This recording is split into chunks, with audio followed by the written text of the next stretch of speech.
I want to show you what you need to do for your quarterly pest control spraying. And even if it's cold, watch me do the brick, even if it's cold, you still need to make sure you do every 90 days.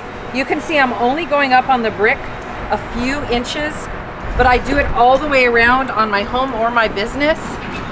The reason we have to do it even if it's cold outside is because it was warm probably only 1 or 2 weeks ago in North Texas. It goes back and forth so much. So 2 weeks ago we were 80 degrees. Lots of bugs hatched out during that time frame. And now it's going to be cold again, and those bugs are going to want to come inside. If you have already been doing your quarterly sprays on a regular basis, they won't survive.